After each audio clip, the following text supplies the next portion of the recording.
Welcome to Red Star Raceway, one of the most popular tracks around here, and today it is my first time riding here. I haven't done a track day in about, so this should definitely be interesting. As well as our last track day was at Midval, where the surface was horrendous. There were potholes and patching, and it's just not a nice place because it's so run down lately. But this should be the opposite. This is a fairly new track within the last 5 or 6 years, so the surface is still good, and I'm really looking forward to riding here.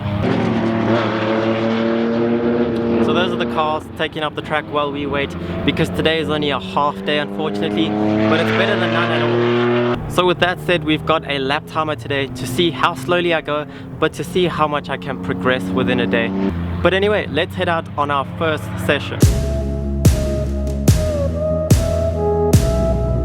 Let's follow a Daytona.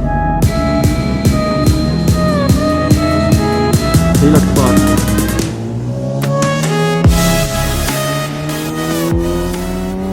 And there's tons of cement out here. But anyway, let's learn our way around this circuit. I've never been here before, as I said. The bike's pretty warm, but it could be a little bit warmer than it is. We are behind a Daytona, and he's in full Dainese leathers, so I'm guessing he's quite quick. And as you can see, there's tons of cement out here, which means oil. But anyway, we are finally here.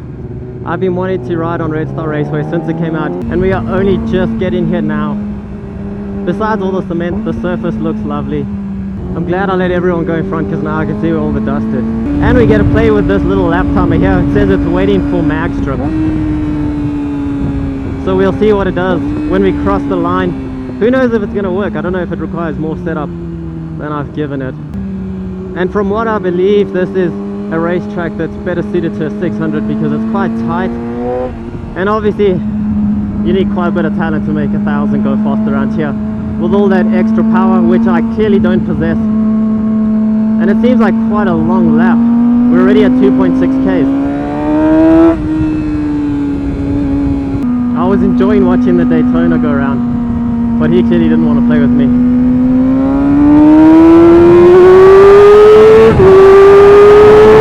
I completely forgot I had a lap timer on, and it just turned itself off entirely. But we are heading for a mag strip, so we'll see what it does there.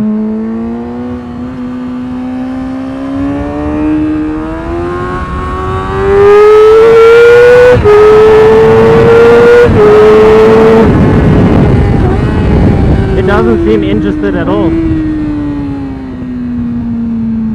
This is kind of like having the racing line on when you're playing MotoGP on like Xbox. I've got the guy in front of me showing me the way around. It makes a huge difference.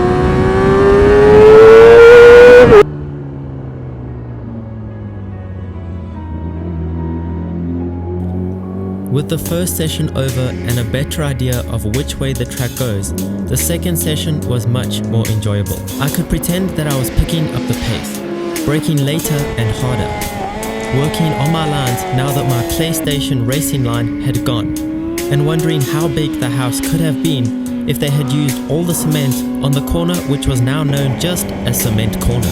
R6's are so well known for their track ability, and a part of me always believes that I am not a good enough rider to own such a competent motorcycle.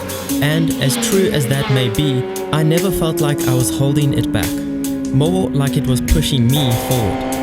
It picked up the pieces in my weak areas and made me feel more comfortable. That is why these bikes are so amazing and why they are known for their track talent. Not because they can be ridden fast by a pro, but that they can make anyone faster and feel more like a pro. I was sure that by the third session I would be too tired and over the hill. But to my surprise, I think the third session was my best session. And had my lap timer actually worked, I'm sure it would have proven that my fastest lap was in this session. When I first realized that the lap timer wasn't going to work due to the sensor being too high up, I was upset. But I quickly forgot about it, and it didn't take anything away from my enjoyment on track. The real depression came when I heard there was only one session remaining. I had got close to zero footage the entire day. All of my focus went into the riding and not the video. But that is exactly the point of a track day. So I would do it all over again exactly the same way.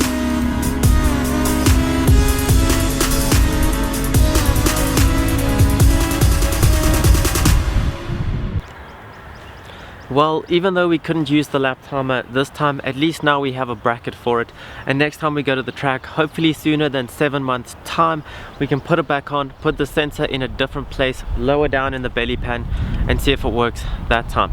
And without my girlfriend, this video would not have been possible. She got all of the on-track shots that you've seen in this video. So anyway, thank you for watching, and I'll catch you in the next video.